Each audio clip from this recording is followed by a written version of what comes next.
Welcome, everyone, to the newest episode of the Bronx Muchachos podcast. I'm your host, Mark, and today we have Dave, What's up, everybody? Welcome back. Danny, Was good, everybody. Happy to and share about it. Alex. Hello, everybody. How's everybody doing today? Please remember to subscribe, rate, review, like on Apple Podcasts, and listen to us on any platform that you guys find any podcasts on. So, fellas, how was your weekend, and how was the week been going on for everyone? Well, Long, very, very long, very, very exhausting. Kids have been being kids. Daycares are making the kids sick, and it's really starting to make me sick. I don't know what else to say about that. Yeah, I've been long. on vacation all week. Son's Nice. getting baptized tomorrow. His second birthday party is tomorrow. So I've been running around picking people up from the airport that have flown in, running around all of Jacksonville picking up party supplies the last 2 days. So yeah, it's been hectic, but tomorrow's gonna be worth it. Hey, Can't wait. happy birthday to your boy, man. Happy birthday to your boy. Oh, thanks, guys. He appreciates it. Because he knows us all so well. Yeah, he's never met any of you, but you guys are his homies, so it's all good.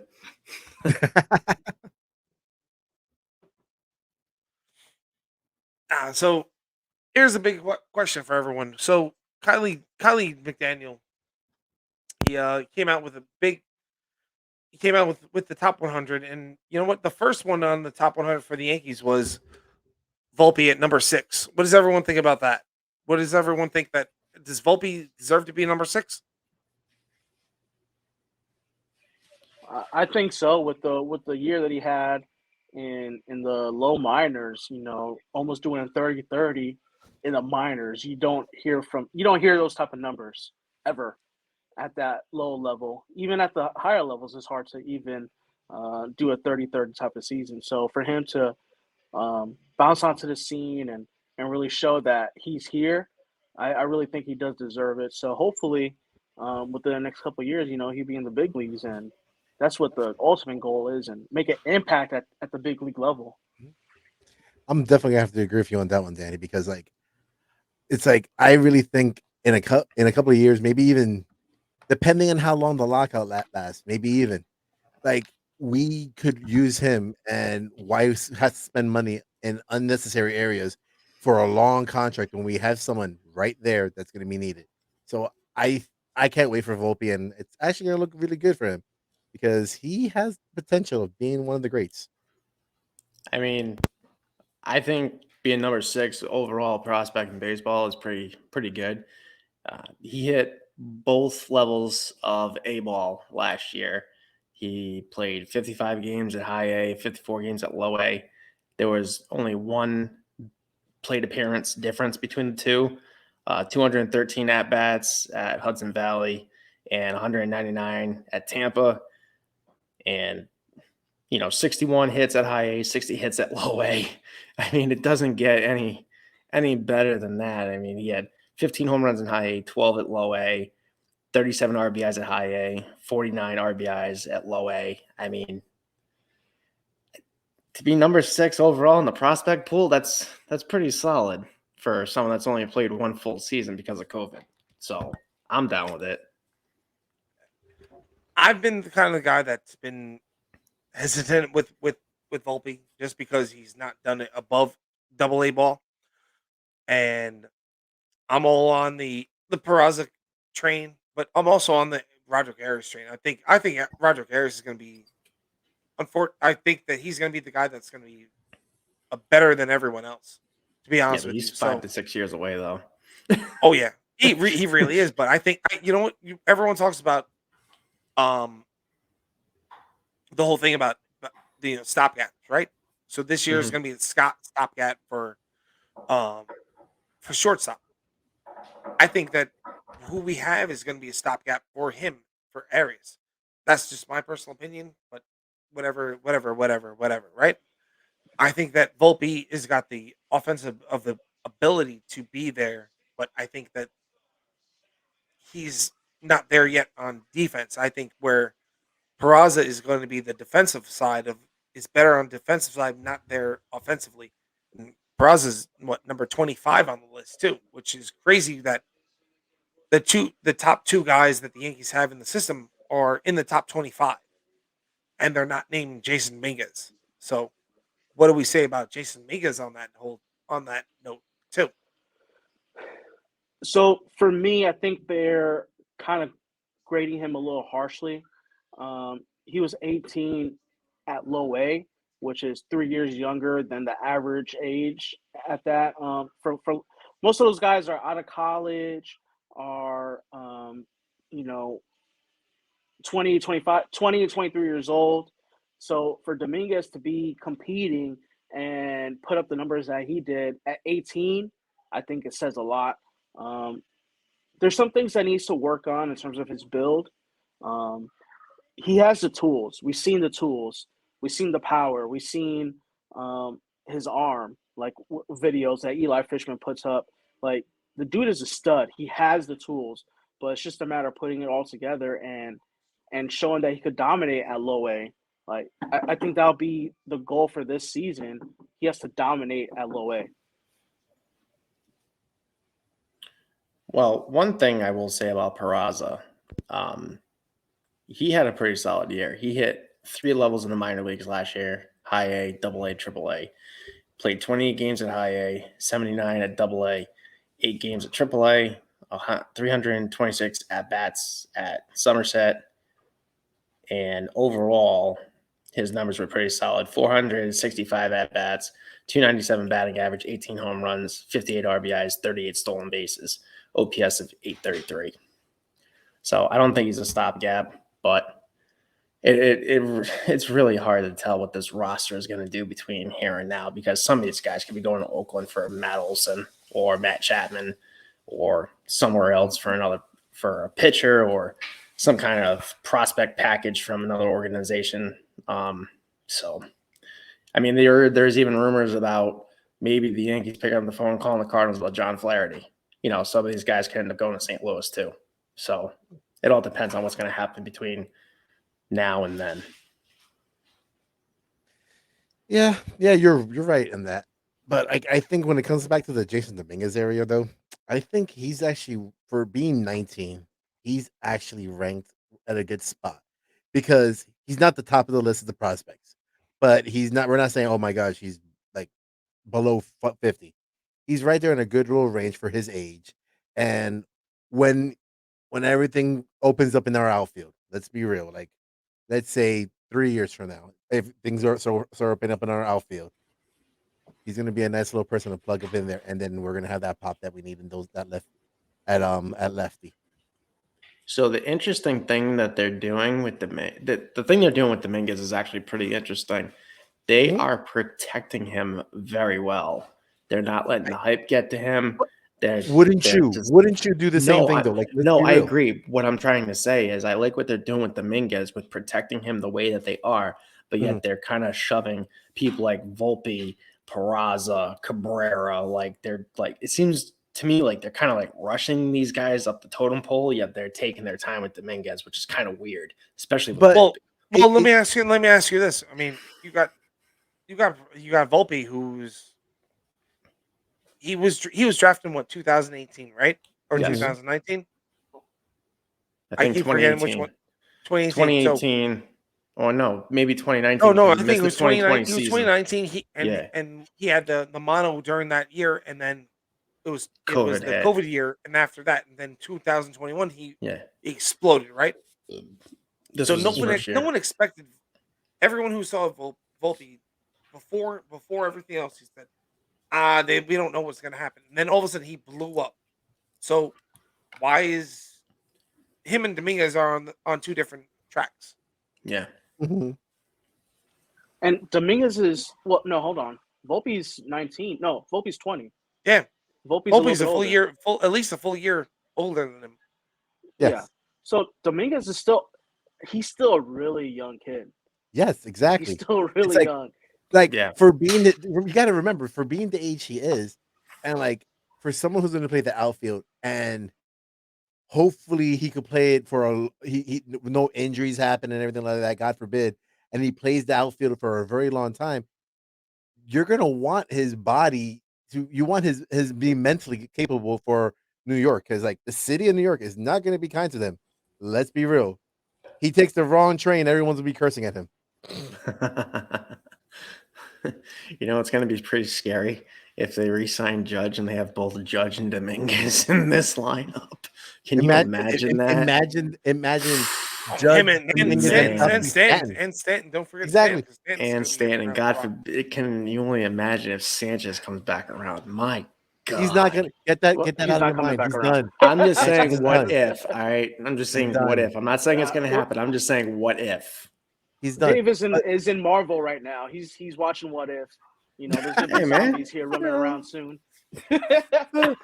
He's in a different universe where it's like, oh look, Gary Sanchez, he's a great baseball player and he knows how to be a good catcher, and Listen. he doesn't swing for the low and outside ball every day. You all know how First critical I've 38. been of him and Gallo in the year that's passed. I mean, I don't want to see any of our guys do bad. Like, I know that might seem the way I am sometimes. I just get frustrated because I know he's good.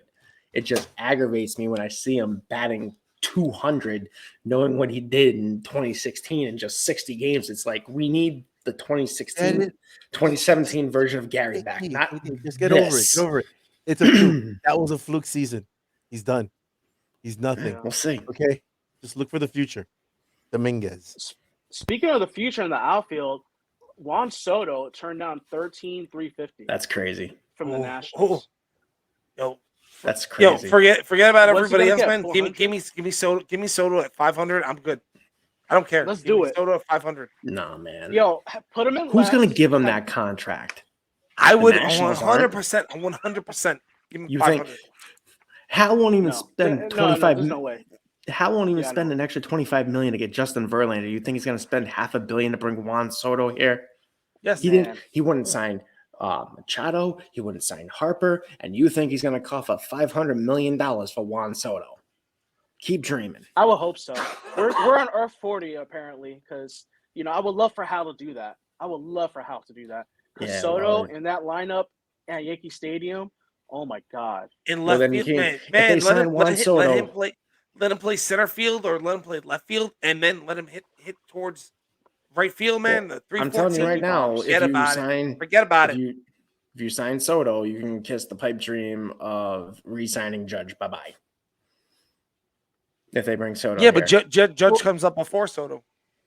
Yeah. Judge will When's have to be Soto either free gone next or year? signed up already.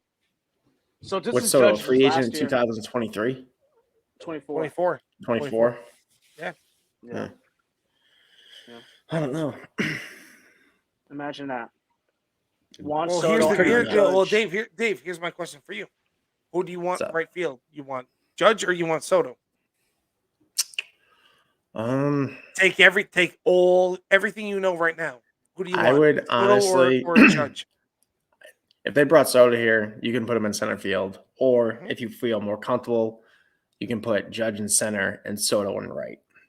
Or, move Judge to left, put Soto in right, and then put Dominguez in center field. There's a few ways you could go about doing it. So this is kind of like the A-Rod Jeter type of situation. Mhm. Yes, Where this is absolutely. Judge's team. 100%. Right Mhm. field is Aaron Judge's spot. Oh, no one's gonna doubt. kick him out. No doubt. So, I'm just saying, if you it's- wanted to, hypothetically move some stuff around, this is how I would do it. And Yeah. and even more into the whole area, like who you want more, like between Judge and Soto. I love Both. Judge. I mean, like if it's a perfect world, yes, I want both. But I don't want Judge. I'm not leaving, good. man. I don't want to. no. I don't like that. I'm going to say this right now, but Soto's younger. He's at the right. He is going to. He is Yeah, younger. he's going He's into what, his 23 age right 22 now. season this He year. is 23. 23 right now. Like, Man, if the the age is- Nationals mess this up again, like, do you? The Nationals are happy. They're happy. They got that championship. They're going to be happy for about 20 years. They don't pull care. the Heinzinga. Exactly. They're not gonna. You're not. If you hear about them in about 5-10 years, that's gonna be a fluke because I'm gonna say right now, it's probably not gonna be another 20 years till they get another championship. Like realistically, they don't care. I think Juan Soto is a better hitter than Aaron Judge. Both, I'd say power, they're on equal ground. I think they're both 65, 70 on the 80 grade scale in terms of power. In terms of bat, Soto's like a 70. His bat control, his eye, he controls his zone better than almost anybody in baseball right now. And you can argue he's probably one of the best hitters, top 5 hitters in baseball. But And when it comes to defense, don't forget his Judge is presence better. in the box in general. Just his presence in the box, it does intimidate pitchers. Like the way he is, like his little swagger at the bat. It does. Like he has all that stuff. It's like, wait a minute. You see sometimes pitchers like they don't know what to do at him at times. Yeah. Judge is our guy, and he'll forever be our guy. But I think right now, Juan Soto is a better player, potentially, arguably a better fit for this team currently constructed.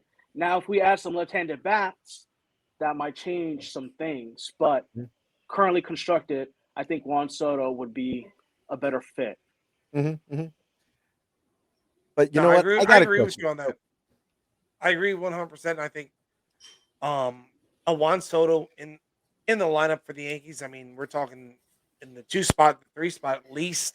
It's going to be a wrap. I mean, he's the type of guy that he's going to hit he'll hit 300 and hit 40 plus in Yankee Stadium alone.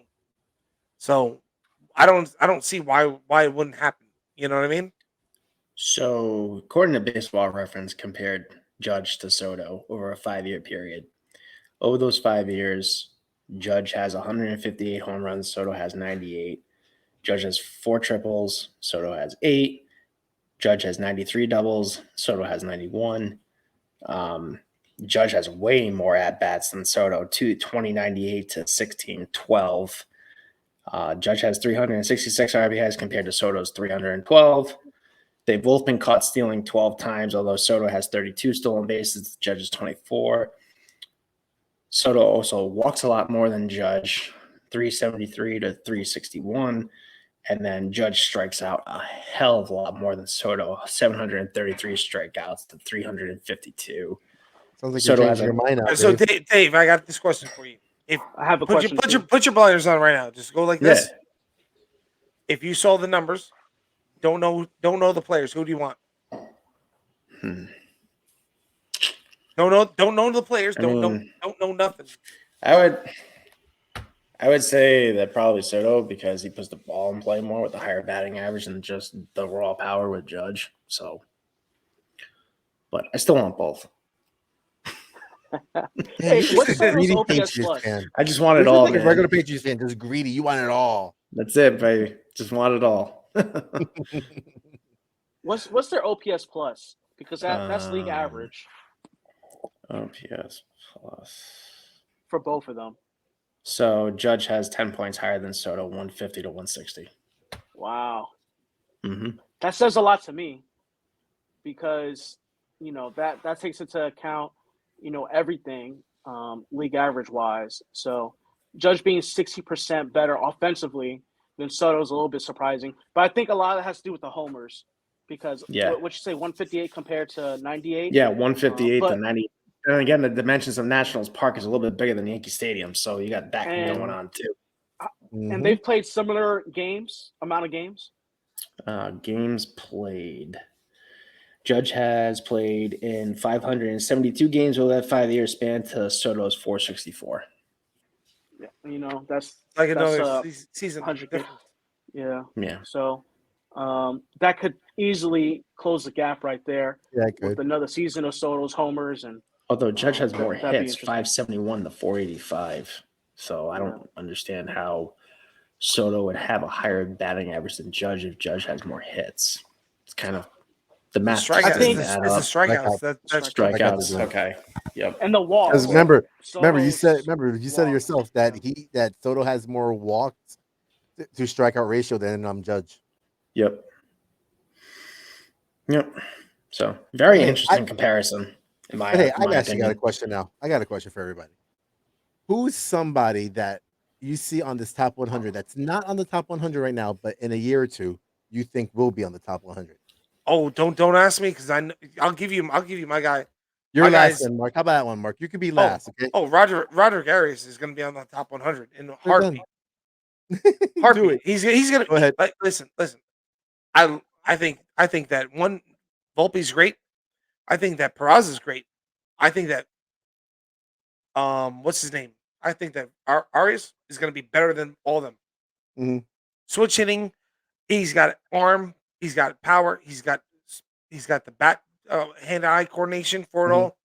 He's got everything.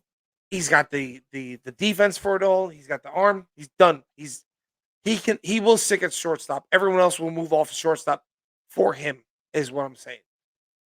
Okay. Okay. And how about And Dave and Danny? and What you guys got? like my man Dave is the president for the Oswald Peraza fan club. I am the president All and about it. founder for All Roderick about Arias. it. Oh, we'll go toe to toe, man. I know I'm gonna win in the end. Mark It's is not, going to be that and guy. you know what? I like the fact that we can go toe to toe, and either one of us winning makes the Yankees better that way. I have a funny feeling they let Peraza play shortstop so he can showcase his talent and then ship him off the year after. I Probably. don't, Yeah. because they're the only. He's the Who only will be on option. the market? He's the only option at shortstop right now for them, unless something drastically happens. Yeah. It'll be interesting to see what happens. But Mark is going to be that guy that writes like a 10-page thesis paper on Roderick Arias and why he will be the best player in baseball come 2027. Our So first I'm here article, for it, Mark. Our the first article. first Oh yeah, article on our 100%. website is going to be 20 pages long. No, I'll please give no. I'll give all No. all the dap for that guy, man. I'm down for that guy, and he's gonna be legit. Mark, I think Mark, the are you guy that's done? going to Are, be. are you done? Oh, go ahead, Mark. Yeah. That's all you're doing, buddy. Oh yeah. Oh, keep it going, man. Just keep going. Keep it I going. keep I might telling you. have to do. I've told you guys for more than a month, for like 2 months since we started this podcast. I told you exactly where I'm at. That's where And it's gonna be. Until he sets foot in Florida, man. I mean, I'm not saying it's not going to happen. I'm just saying when he sets foot in Florida, that's when the clock will start. Mhm. When he steps foot in Florida, then you guys go like, you know what? You're right. That's what's up. Hey, man, I'm hoping it works out. I really do. Oh, so am like, I. I'm not. Oh, trust me, I put all the eggs in the basket right there, man. I'm You all don't down. spend that amount of money on a guy if you don't think he's going to pan out. So, I mean, well, you would think, but we've dished out money to, the likes of Carl Pavano and Javi Vasquez, and we all know how those two experiments worked out. Oh, yeah. Everything happens, man. Everything can be like that. I think a guy that's going to come up next year, if he has a really big, well, I don't even have to say really big, but if he has a decent season with the bat, Antonio Gomez, Yes. who, by the way, is a great follow on Twitter. He's already a plus defender. Oh, not just Twitter, Instagram too. Instagram crazy. Is he really? Too. His Oh, yeah. Instagram game is strong, dude. All right, Yeah, let me go look this Instagram up right now on Twitter. Yeah, he's a great follow on Twitter. But I think if he has a decent decent season with the bat, he would be a guy that may break that top 100. I'm not saying like top 50 or anything like that, but probably lower levels like Pereira, like at 69, which is a nice number. I think Gomez, man, I love Gomez. I love Gomez. It's funny because I thought that Gomez is the furthest along. I'll tell you one thing. I was always a big Anthony Siegler fan because he was a switch hitter and he was a big defensive guy, but man, he just can't fucking hit. I'm sorry, cursing, but he can't hit. Can't hit the ball. But you know what? Gomez, he can block it, he can throw it, he can pop, he can do all defensive side. Everything Gary Sanchez can do, he can do that and better at a younger age. He just needs to get his bat a little bit better, and once he gets the bat there, he's 100% going to set it off. Put him put Dominguez, put everyone else together, man, it's gonna be crazy when they get together. I'm I all think down. I'm all in on the baby. That's the new baby bombers. Dominguez, Gomez, Volpe, Peraza, just those 4 guys right there, baby bombers. Game on. I'm in. Go. I think if Gomez turns it around at the bat this year, you're going to see him replace Sanchez in 2023. Oh yeah. Ooh. I think he still has to prove it at the low levels. He has to prove it at Double A and Triple A as well. So If he hits 23 Double A might be and quick. Triple A this year, guarantee you, No, he's not going to hit Double A and Triple A this dude. year. Look at guys like There's no way. Waldachuk, Wisniewski, people like that. There are people that can hit multiple levels of the minor leagues in 1 year. Right, but I don't think they're going to do that with Gomez. Gomez is younger, number one. You don't think they're going to? No, Gomez Gomez is a young catcher, man. He's Bro. not. They're not gonna. I'm Gomez, telling you right now, if guys like Sanchez Gomez has and Sanchez, they're not gonna push him that far in advance. if Sanchez has a bad year, Sanchez guarantee is gone after this year. That's what I'm saying, dude. You got to have a contingency plan for when you kick the tires on this guy. Guarantee you, It'll if be out Gomez of can the turn around with the organization. bat, they're going to accelerate him through the minor leagues, and he's going to replace Sanchez for the 2023 season. If No, he they're has gonna that have. They're gonna. awesome What year. gonna the be Yankees here will next do if season. that happens, they'll have a stopgap, just like they want to do for shortstop. They'll do a stopgap for a Great, catcher. Austin Rome, 2023. Here we go. Yeah. I think No, a Higgy, man, they're good gonna do target Higgy. date. And they might. Higgy and someone else. Ugh, I don't want to think about that. But Gomez would be, I think, 2024, 2025. And 2024 would be super aggressive. I think 2025 would be a really solid year for Gomez to come up. And that'll give him time to be bad at low A or be really good and then suck at Double A and then figure it out again. And then I same thing think at he starts Triple at A. Double A this year. No, I think he's low A this year. But He's gonna him Dominguez and suck. Garcia, all those guys, they're gonna start at low A. I think that. They might split the year half and half. No, I think Dominguez is gonna go. From what I've heard, that Dominguez is gonna go up after a month. He's gonna be up like May. He's gonna be up in high A. It's going I to be think, interesting to see what Volpe does at Double A. If Volpe really blasted off in the Double A, sky's the limit, man. Like he's gonna jump up. He will make sure that Peraza is gonna be a afterthought. But a guy but like I said, man, Dominguez at center field, you got to remember Pereira. There's a few other guys that he's got to jump over those guys. Mhm. It's got to happen. Yeah. And Gomez got to jump over a bunch of guys too. He does. Siegler, Bro, and a few other people Josh Bro, too. exactly. Yeah, but Siegler Even though can't Bro hit, that's the is just problem. offensive. All right, so I'm watching the slam dunk contest, and Cole Anthony, Why are you who's doing from that? New York. Why I love not? basketball. Cole Anthony is about to dunk with Tim's on. Yo, I how know. New I'm York looking is at it right that, now bro? too. How This is New insane. York is that? I love that. He's about to dunk with Tim's on. He's putting his Timbs on right now as we speak, guys. Oh my god, yo, that's dope. That is we so need crazy. baseball to come Let's back go. ASAP. Oh. Okay, well let's move on then. How about this? Oh, I really hate the owners right now. I hate Commissioner I Manfred. hate everybody involved in this whole situation. I really do. I smashed my head over the whole thing. I say us as fans, we just revolt and boycott the games just to prove a point. What's that But going to do? that won't happen. What? Hey, Let me ask you this. do not Honestly, be what's that going shocked. to do? It's going to do nothing. Do not be shocked. If you want to revolt, when you know this what is you all do. You done, just go guys, minor guys. leagues, man. Just go minor leagues. But I'm gonna say this right now. Do not be shocked that when everything is said and done and all the dust settles, that baseball is gonna do what's gonna happen is they're gonna lose fans again, like they always do. When all teams do all the major sports, whenever there's some sort of major dispute about money, you're gonna have the regular average Joe that's gonna get pissed off about, oh my gosh, all these millionaires and billionaires fighting, and I'm working my 9-to-5 job, and it's like I'm pissed off. They're not caring about it, and then, well, you know what? I don't care about you no more, and then that's what's gonna happen. It always happens. Well, then I guess we're gonna have another repeat of 1998 all over again. 94 is Can you when imagine that 94. dude, Giancarlo, 94. standing, Gary Sanchez just doing HGH, just mashing the shit out of the ball. Oh, wait a man. minute. Hey, Wait. give Let's that look to that up Judge, for a man. minute. All those guys at that size, man. Forget about it. Oh my god, man. Sweet Jesus. I would love to see that. That'd be great. You just have Higgy hitting 45 home runs a year. All right. That would be He's awesome. about to go in this, and he's about to do this dunk. Luke Voigt I just shows really up hope with a it's good. 20-inch neck.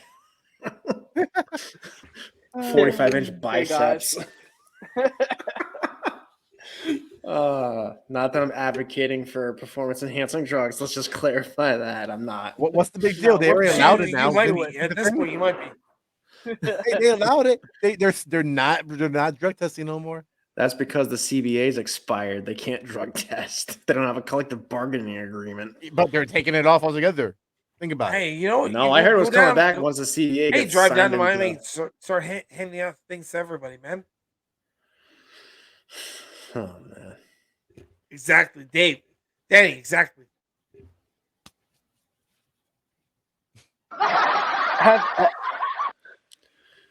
Have everybody take HGH. Let's do it.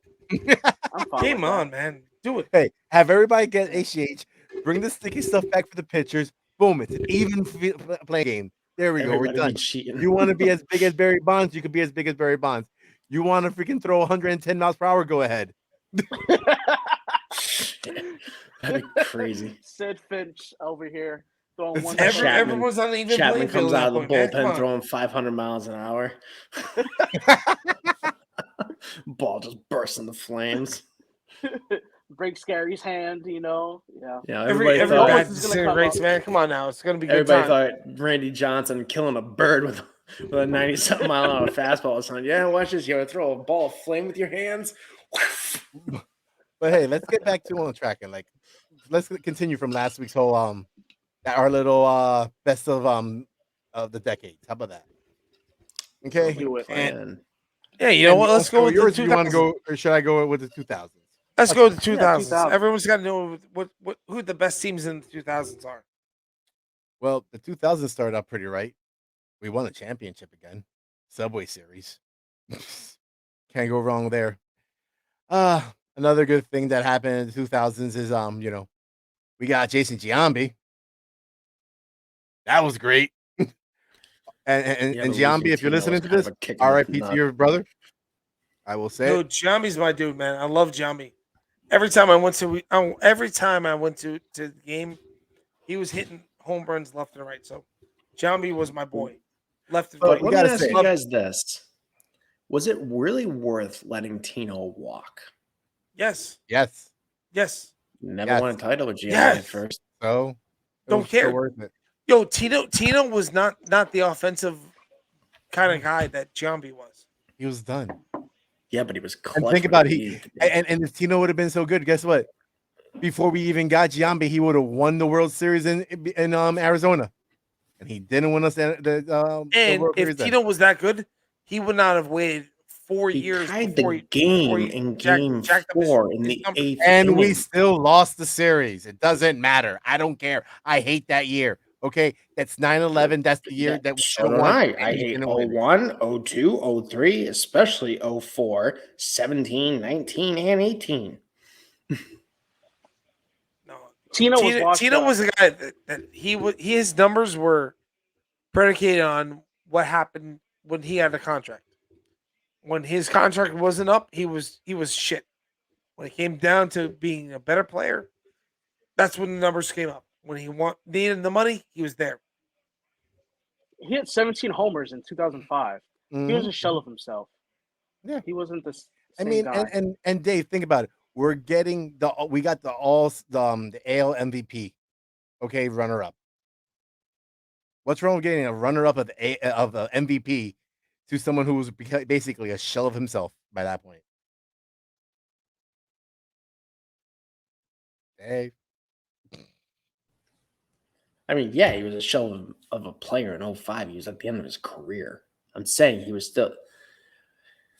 He helped us win a lot of championships playing first base. That's all I'm saying.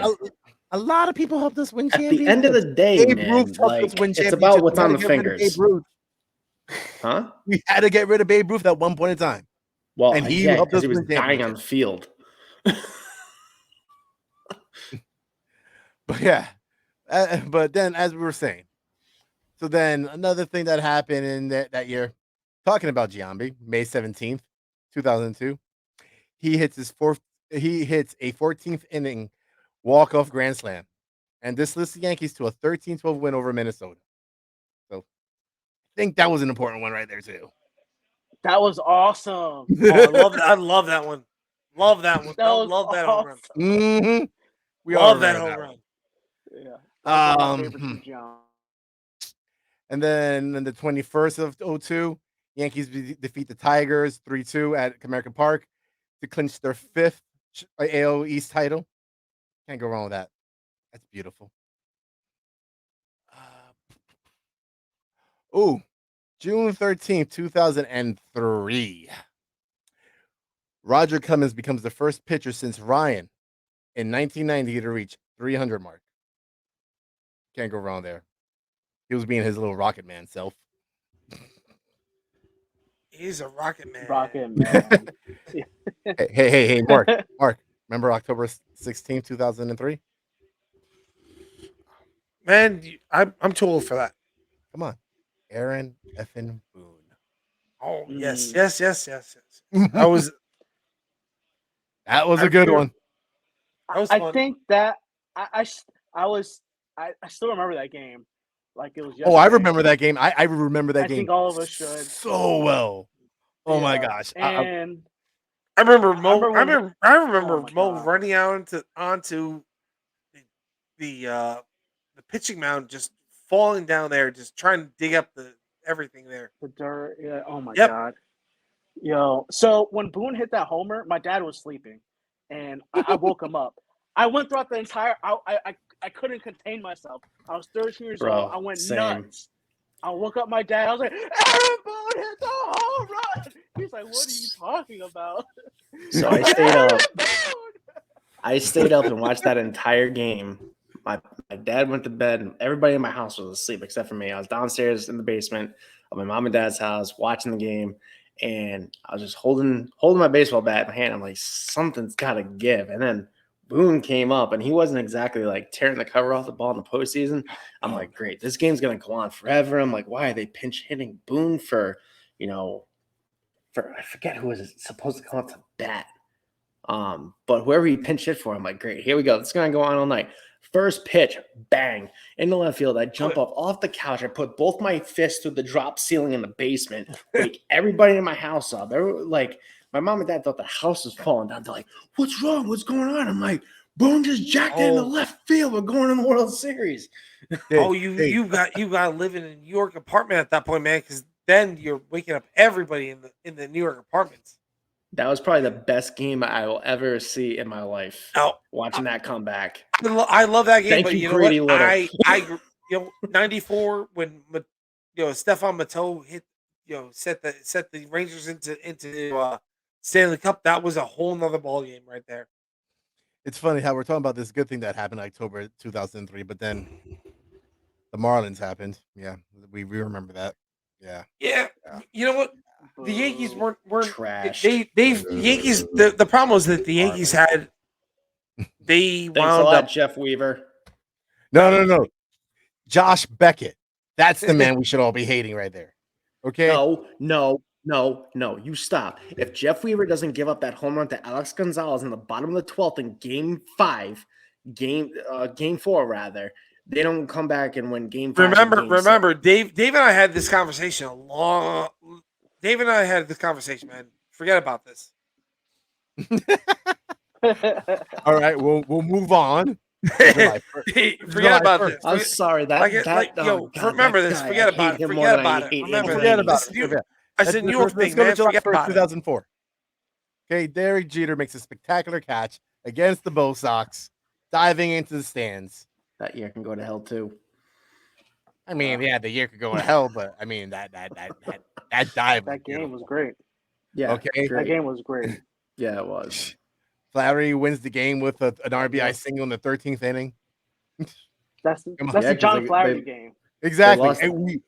a 3-game sweep in one more memorable regular season games in the Bronx years. Come on, we can't go wrong there. That was one of the best games out there. That was the only game A-Rod played shortstop. 1 inning in his Oh. entire Yankee career. Sheffield was at third when they pulled Jeter from the game. Now that you say that, I forget that I almost skipped over something, and it's almost been about a good amount of years now to the date, February 15th, 2004. We get A-Rod. That did us good for what till 2009 because till then he sucked. Can't believe that was almost 20 years ago. Yeah, to the date. No, To the yeah, date. old. Don't cry about it, man. Don't cry about it. All right. A-Rod, obviously, Do though, Talking about is- A-Rod, June 9th, 2005, he did some good stuff for us. He bashes 2 home runs against the Brewers in Milwaukee, becoming the youngest player in Major League history to reach 400 home run plateau. So that was a good that one. was Kansas. Yeah. I'm thinking 500 against Kansas City. Nah, My that bad. was I'm over here 400. jumping the gun. Yeah, you jumping the gun. And on my birthday in 2005, he did something good on August 30th. A-Rod hits his 40th home run of the season, becoming the first Yankees right-handed hitter since Joe D in 37 to reach that mark. Okay. Yep. And A-Rod went to hit 48 home runs and drive in 103 runs, earning the second career AL MVP award. Still no ring, though, for us. So thanks a lot for that, I guess. Because, we had fun. But in a 161-game season, the Yankees defeated the Red Sox at Fenway Park to clinch their 8th consecutive AL East crown. So, yay, AL East crown. Still no championship. That was a theme for a long time after that. Until 2012 hit. And that was the last division title until 18. I mean, we had a lot of things happening like in 2006, 7, and 8, but I'm going to just skip on over to 2009 because, The midges. Yeah, exactly. I'm just going to skip over that and CC time. April 16th, 2009. The Yankees play the first regular season game in the new Yankee Stadium history, falling to Cleveland 10 and not new, I mean old Yankee Stadium, falling to Cleveland 10-2 and snapping their all-time 11-game record home run winning streak. CC tosses the stadium's first official pitch, and Johnny Damon records his first hit. So that was pretty cool. In September 11th, 2009, Derek Jeter breaks Lou Gehrig's all-time franchise mark. That's sweet right there. October 4th, 2009, A-Rod hits his 3-run home run and a grand slam in the 6th inning of the season to finally a finale of Tampa Bay, setting an all-time mark with 7 RBIs in an inning. That's pretty damn dope right there. And then the best day that we all can remember, November 4th, 2009. We win another one. And then we move on to you, Danny boy. What happened in the Tens? Well, the 2010s was a pretty cool decade in terms of some development and, with some position players. One in particular, Robbie Cano. So he was the best player. He was the best position player for that decade. I thoroughly enjoyed watching him play. I wish we could have re-signed him, but then again, looking back on it, I guess hindsight's 2020. I'm kind of glad we didn't because all this PED stuff. Yeah, it's a dub for me. I'm glad he's not in pinstripes. His future after he left New York just went downhill so fast and so quick. Between the PEDs, the injuries, just not being able to stay on the field for whatever reason. Like, I was like, dodged a bullet on that one. I mean, it sucked that we lost our second baseman, but man, we went, up the creek without a paddle. For sure. And in that decade, there were only from 2010 to 2019, there were only a couple teams that really stood out. So you had the 2012 Yankees that went to the ALCS, lost to the Tigers, got swept out of it by the Tigers. The 2010 team got to the ALCS as well, but we lost to the Rangers that year. And then 2019 was probably our best chance to really win a World Series.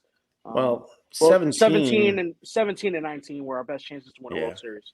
So, but I feel like this 19 team was the best team. You know, Savages in the box, next man up. The 17 team, there was not much expected of them. They That was weren't. what made it so great, though. Yeah, but on paper, they weren't better than the 19 team. If you were to compare the 2017 team to the 2019 team, you would expect that team, the 2019 team, would go to the World Series and win it. And there was a point there when when Aaron Judge hit that homer off of Verlander at Minute Maid Park, we're like, for me at least, I was like, we're going to the World Series. Oh, There's no absolutely. stopping Because us. up until that point, even when he was with Detroit, he owned us in the postseason. And when Aaron Hicks hit that 3-run home run off of him, and I think what was it, game 1 or game 2 or game 4, at Yankee Stadium, you line that 3-run homer down the right field line and Right. hit off the pole. I Yep. was like, finally, we I got think to it was this game guy. 5. Yeah. I forget who had It was home field in that It series. was game 5. It was game 5 because we went to Houston in game 6. Because we didn't have home field. Yeah. It Yeah. was game Okay. 5. Yeah. Because Verlander pitched game 1 and game 5. Yeah, you're right. Yep. Yeah, we didn't have home field. Yeah. Go talking crazy. So that team was the best on paper. Our bullpen was lights out. Well, except Our for starting J-Hap. rotation, well, except for J-Hap. I'm about to get into J-Hap too, but our bullpen was lights out. And, you know, the rotation was decent, which is why when we got Cole in 2020, we're like, yo, there's no stopping us now, because that was the missing piece. But then, Sevy got hurt and all that. But 2019 was a year full of injuries. Giancarlo was hurt, only played like 6 games that year. Luis Severino was out for the majority of the year. Horrible. But we had guys like Gio had a career year. Mike Ford came up and hit that walk-off homer against Oakland. And, DJ had a great year. No one expected DJ to have the year that he did. No. Glaber hit 38 in 2019, I believe, off the top of my head. So when you look at all those factors, that team had the most potential to win a World Series. And that was that was my favorite team. That was my favorite team of the decade. In 2019, I added up how much time was missed because of injuries. They had like 39 guys go down for a combined missed games total of over 2,000 games. That's the equivalent to 10 regular seasons of games missed. Like, it just blew my mind. I was nerding out one day because I was TDY in Alaska, and some of the guys were busting my chops. They're like, "Oh, your team sucks. How many games have these guys missed?" I'm like, you know what? I'm actually curious about this. So I added it all up, and it was like 2,100 games, give or take, total. And I divided by 162. I'm like, that's the equivalent of 10 seasons worth of games missed. Like, that's just sick.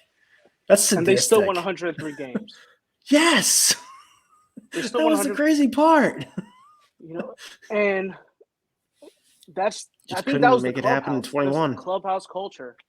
No, we couldn't make it happen in 21. No, but we tried that philosophy in 21, and it just didn't work out for us. No. In a way, you guys kind of have to give it up to CC, because CC was like in charge of that dugout. He was making sure everyone was hyped up. He did not care who was up. He was going to hype anything up. Oh my gosh, this guy got bad. Oh, I'm going to go out there. I'm going to kick his, you know what? He threw at somebody's head and gave up $500,000. Exactly. And then the Yankees were like, you know what? We don't care. We're going to still give it to you. You're like, you know what? You're a good dude. We'll just give it to you anyway. Exactly. They're like, you know what? He just didn't care, You're dude. a New Yorker. Psycho, and I loved it. That's why I wish he would come back and be a coach or something. Light a fire into this team's ass. He is over it. CC doesn't want. He's in the game now, man. He's talking with Aaron Judge and everything like that now. Yeah. No, he's totally. He and Hal would not get along at all whatsoever. He's totally into his post baseball career, and just chilling. Oh yeah, doing his R2C2 with Ruco. Yeah, his son getting accepted. His son getting accepted. Georgia Tech. Yeah, that was pretty dope. Yep. So the 2010s were fruitless, to be honest, with the exception of a couple guys. Robbie Cano, like I mentioned earlier. Tanaka Melky. was a great sign. Well, Melky was more 2000s, I believe. Mid 2000s. But Yeah. I mean, well, I think they traded him before the 09 season, I believe. No, they traded him after. I think it was 2010. After 09, yeah, 2010. Yeah. Mm-hmm. Or was it 08? I can't remember. Now I'm second guessing myself. Let me see. It might have been after 08 Hold, because please. Johnny Damon was playing most of left field, and I think Gardy I was think our center 08 was fielder. his last season. Yeah. So, because I don't think he won a World Series with us. But the 2010s, It's only 37. we had that window to win from 2010 to 2012. Then 13, we were terrible. That was one of the worst teams that I've ever witnessed as a Yankee fan. And we still won 85 games, which is remarkable. You know, to finish over 500, to be competitive and at least show that, hey, we're here to still win some ball games, I think was pretty remarkable. Then 2014 was a really good year. Tanaka came up and kind of took the world by storm and showed that what he did in Japan wasn't a fluke. I miss Doc. I mean, that would be nice if he was still in the team. Tanaka, I would love. They expected Tanaka to come over here and be 24-0 like he was in Japan when he lost his first game. It was like, ah! I'm like, the guy's human. He's not a robot. Like, come on.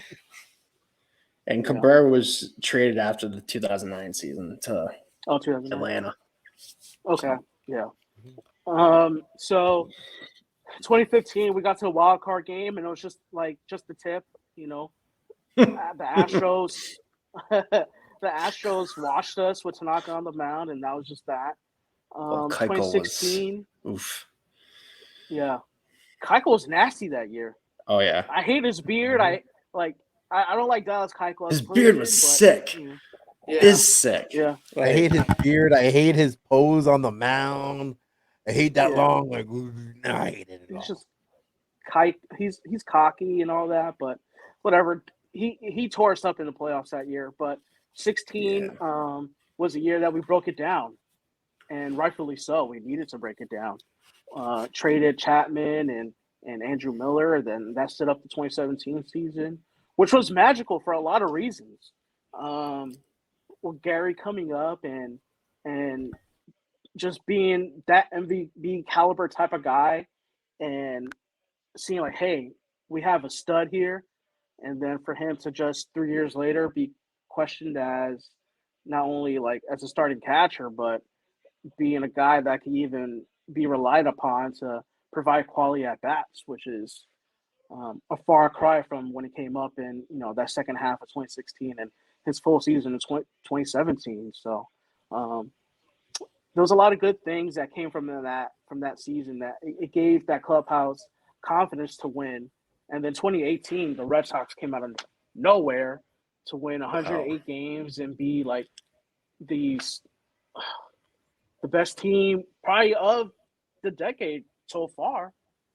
Well, when your manager was on the other side in 2017, helping you steal signs and do some obscure stuff, are we really surprised that 2018 went the way it did? Because I couldn't believe what I was watching them do. I was kind of impressed. I'm like, wow, this is pretty sick. It's the 98 Yankees all over again. And then everything came out after that season. I was just like, are you for real?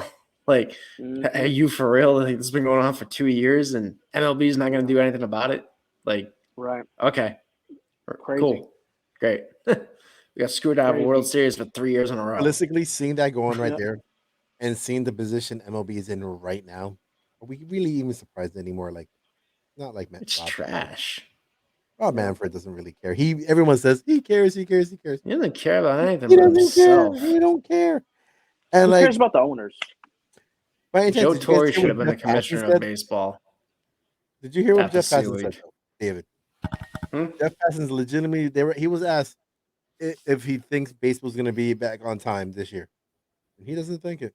Like, he legitimately doesn't think it. He should know. He's in the thick of this all. Well, he called out like everybody, like all the owners, the MLB brats. He just went off. It was nuts. They deserve it. They all deserve to be taken. I say lock them in a room and don't let them come out until they reach an agreement. Well, they're That's gonna how I have to feel start about doing it. that come Monday. Starting Yeah, this Monday, there's whole gonna we're not be meeting on the weekends nonsense has to stop. Absolutely has to stop. I think they're This gonna start is like legit negotiating on Monday and going for the entire weekend. That's what they need to do because they gotta figure it out. I don't think anything's going to happen of it. I really they don't. need to limit the amount of players that attend this thing. They should have top 6 or 7 that are representing all the players, people that But can it's talk to not. the other side. And But what Dave, that's not the problem. The problem isn't from the players. The problem is coming from the owners because the owners are being like they're what showing, I'm like saying the is owners are basically going, "Woe is me, woe is me, woe is me." Bro, they're billionaires. Give up the money. Who cares? We already know you what I'm stole all saying, the money and get Alex, it anyway. is these players cannot keep. And I don't want to sound like I'm just outing the players. The owners have a hand in this too. What I'm saying is having a room full of people with hyped up tempers and whatnot, screaming and yelling at each other is not being productive. That's what I'm trying to say. Limit the amount of people that are in that room, cut down on the screaming and yelling, and go from there. But yeah, moving on.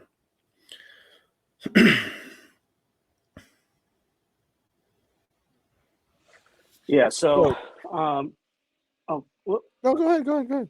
oh, good. All right. Yeah, we're just we out here just trying to survive. But um, I think from 2018 and just being imagine that homer. Well, that homer.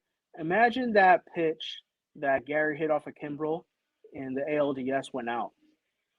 And that I think it was Game 4 potentially. Um, 2018 will be looking a lot different. So even that year, we were probably a couple pitches away from just being that team, and I feel like that's just been the mo of the past uh, 5 years. I think it's going to be 5 years, man. We'll see how this year goes, but 21 obviously didn't end the way we wanted. Um, 20 was a heartbreaker. So I'm trying like 21. Oh, the wild card game. It's gotten worse. I'm trying to think like when do we lose this year? And I was like, oh yeah, the wild card. And it's just we got to figure out a way to just switch it up in the postseason. Um, and if that means getting a little bit more athletic, um, getting some more lefty power, there has to be some way we gotta just get better. Because this team right now, that's currently constructed, is not good. It's a fourth place team, and I know there's projections out there for us winning the East. Not a chance. I don't see that happening with the way we are currently constructed compared to the other teams in the East. Not a chance. I just don't think anybody wants to come here and play as a free agent anymore. I think the way things have gone in the last 5 or 6 years, that this organization has kind of lost its appeal in a way. That's just how I feel about it.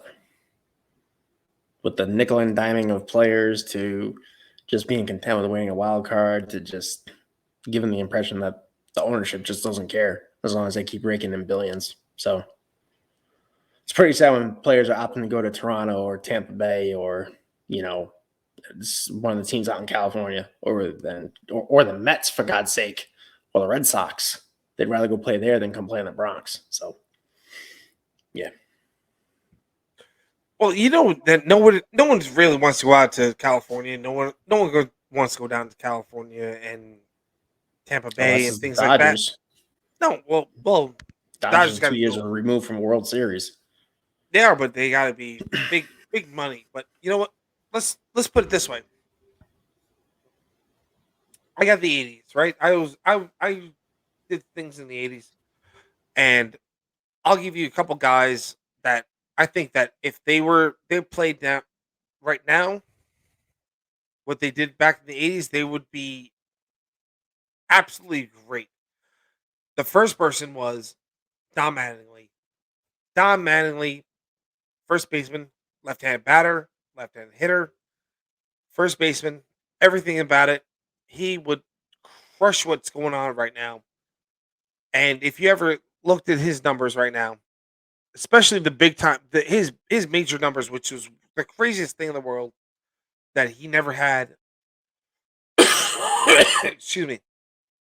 He never got consideration for Hall of Fame, which was from 1984 through 1989, which was what, 1, 2, 3, 4, 5, the 6 years that he had. If you want to know what happened during those years, he had what, 6-time All Star, 5-time Gold Glove. He won an MVP.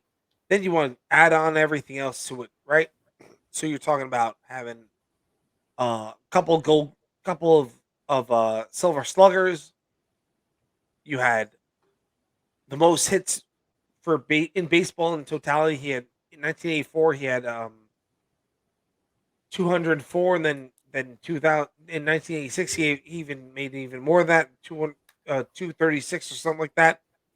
But Tom Mattingly at those years was the best player in baseball.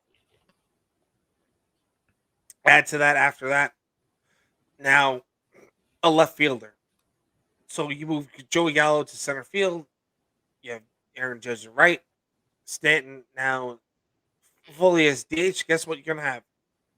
Ricky Henderson in left field. Tell me who doesn't want Ricky Henderson in left field? Oh, That's an awesome yeah. pick. No. Don't worry. Don't say anything. I'm looking. I'm looking across the. Looking across the. Alex is over there waving like yes. I know. Ricky Henderson in left field for the time he wasn't with the Yankees was absolutely the best player in baseball. Thank you.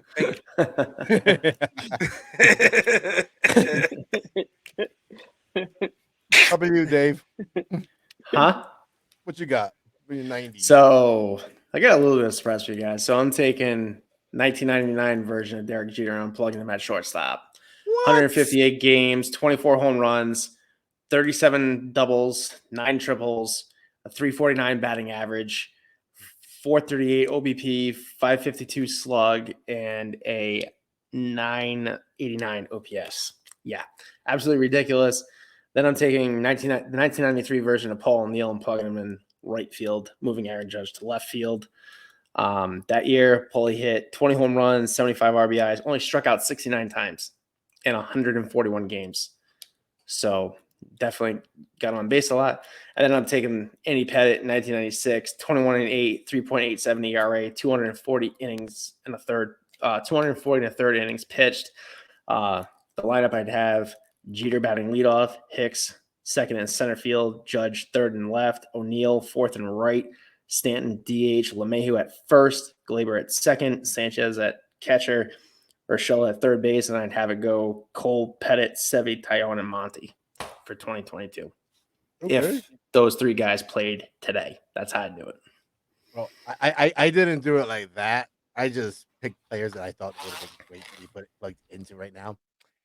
And my number one player is going to be not Derek, A-Rod. It would be A-Rod because come on, A-Rod in 2000s, he was on fire. If you didn't take Jeter, I would have taken Jeter for the 2000s too, but you already took him, so it is what it is. I'll let it be.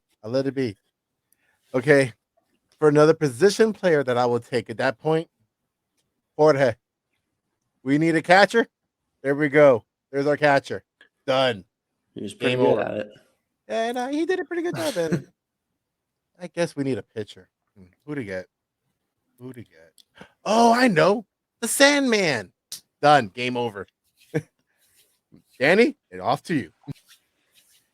So I'm gonna take your center field mark of Joey Gallo, and I'm gonna one up him to Curtis Granderson, who had like 150 bombs for us playing center field. He hit that 40 homer. He had that, what was it, 30 double, 20 triple, 40 homer season for the Yankees, something ridiculous like that. Yeah, it was And insane. I will love Curtis Granderson in center. I'm gonna put the best player of the decade for the Yankees over at second base, Robbie Cano. So if we go around the horn, we have Donnie Baseball at first, Yes. Robbie Cano at second, Yes. Jeter at short, Yes, A-Rod at third, correct. That's and pretty sick and infield. Jorge. Jorge's in Oh catch. my God! We And got Jorge the behind the infield's done. plate. The infield's good. Yeah, now we're playing MLB Yo, The Show. wow. Okay, sorry, Luke, you're Ricky gone. and left. Ricky and left. Curtis in center. I'm gonna go with Judge and right because I think he's We a can better keep player. Judge. Yeah, I think Judge is a better player than Paul O'Neill, but Paul O'Neill will be a great fourth outfielder on that team. Playing DH, playing fourth outfielder, spelling everybody in the corners. Wow, that's a squad. And then for my think about it. pitcher, We already Yeah. got we got Pettit pitching right now. So then after Pettit is Yep. done doing his thing, what do? Oh, hey, Mo, here's the ball. Finish it off. man, Everyone knows what's coming. One pitch. Can you imagine if you had Cole and Rivera playing on the same team? Cole for 8 innings and then Rivera Cole's- coming in the ninth. Cole still messed it up Man. somehow, some way right now after this last year. I'm still pissed at him. Man. He needs to come back. We need to see how he actually Cole's knows gonna how be to- doing his how to thing. sticky stuff. And then for my starting pitcher, I'm gonna go with 2014 Masahiro Tanaka, who was a stud at the beginning of the year, 2.70 ERA, was an all-star. Nice. I want him for a full 162. So let's go Cole, Andy, Tanaka, and then Sevy. And then the bullpen that we got, we'll keep Chapman for the 8th. He's not gonna blow. Well, he'll blow a lead, but we could probably try to get it back. And if we get it back, then Mo gets the save because if not, then Chapman's gonna get the win or the save. Yeah, exactly. Yeah, we'll go with that. That's a 6 squad. Crazy. That's a 6 squad. I like it. I And- like it a lot. yeah. It's fun. Glaber's gonna get traded. Gio's getting traded. Voigt's getting. Well, do we keep Voight on this team, or do we keep Gio on this team? Voigt's gone. He's No. gone. Gio's gone. Who will be Gio's a a backup Cub. infielder? Gio's a Cub. He's playing for the Cubs. Let's see who was a backup infielder. I don't know. All right. So I think that pretty much wraps up the 2000s and the 2010s. So we're gonna go over to the polls with Dave. And our fantasy team that we just made out of nowhere. Yeah, which is fantasy. MLB team, The yeah. Show for real. I mean, like we should probably think about doing about saying with the MLB the show this year, guys. I'm just saying. Yep. So All right, let's see what we all right, got. Dave. So let's move to Let's these see what the polls. polls.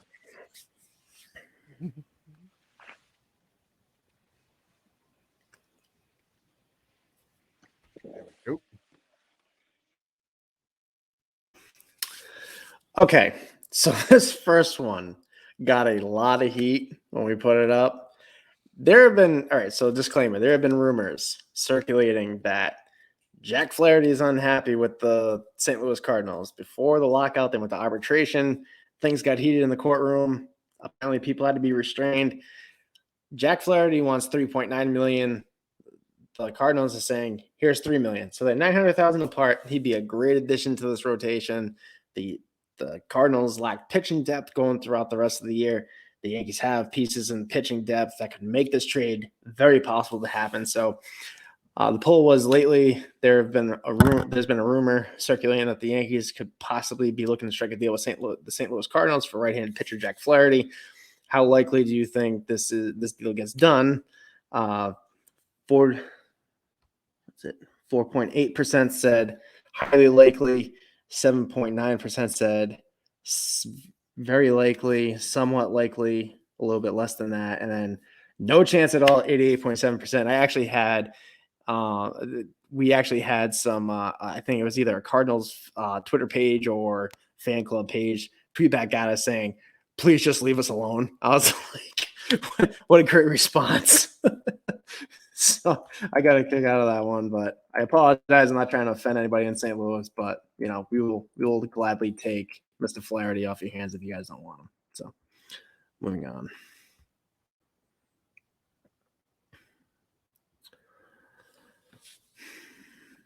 Next one we got. So the other poll was, as it sits right now, the Yankees 40-man roster sits at 39 players. That being said, which combination of prospects do you want to see added once Britton hits the 60-day IL, which then brings the roster to 38 total players? So the options were Brandon Lockridge and Ken Waldichuk. They got 33.3% of the vote. Anthony Gomez, and Luis Medina got 0%. I don't know why. Apparently, people don't really pay attention to prospects or know what's going on because those two guys are studs. Anthony Volpe and Hayden Wesneski got 16.7% of the vote, and Everson Pereira and Alexander Vargas got 50% of the vote. So 6 people participating. Not a lot of participation on this one, but yeah. So that was that one. Then moving on. Which prospect are you looking to see in the bigs this year? Peraza got 50%. Oswaldo Cabrera got 25%. Luis Medina 12.5%, and Hayden Wesneski 12.5% respectively. So the winner is Oswald Peraza. Yes, my dude bringing in strong with 50% of the vote. Next.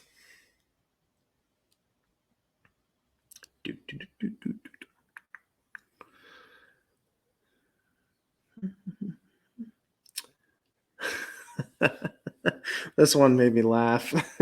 Where does Aaron Hicks spend most of the time this year? It's from worst to best. My dude just getting some hate. 52.4% of people say he's going to end up on the IL. Like, way to be optimistic. bunch of mean people out in the Twitter sphere, man.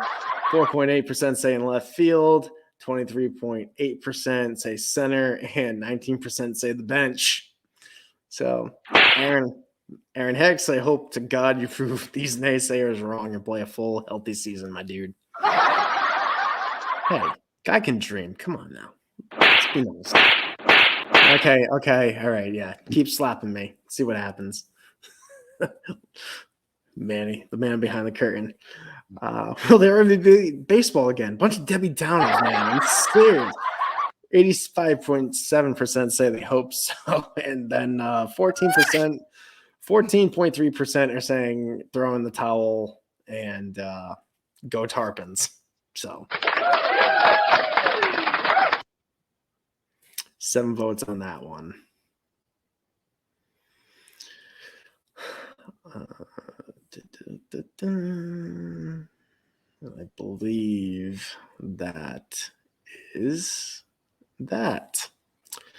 So, to kind of close this out tonight, just wanted to take a minute and thank everybody on Twitter, Instagram, everyone that's joined the Bronx Muchachos Mafia Facebook group page that we got going on that will serve as the game day page once the season starts, hopefully. And a huge shout out to our international following that we got. We're playing in the United States, Canada, Puerto Rico, Mexico, Ireland, France, Spain, Germany, and Venezuela. In just 12 weeks' time, we've hit that many countries internationally. So, gracias, mi gente. Merci beaucoup. Danke to everybody across the pond listening to us in all those various countries. So, kudos to you. All right, and this was a great episode. I had a lot of fun talking to you guys, just like every week. So for everybody listening, make sure to follow us on Twitter at the Real Bronx Muchachos 1, on Instagram, the Real Bronx Muchachos, and for remember to rate, review, subscribe, give us a 5-star rating if you like the show. It's been a pleasure. We'll talk to you guys next week. And be sure to retweet the episodes. Just want to thank you.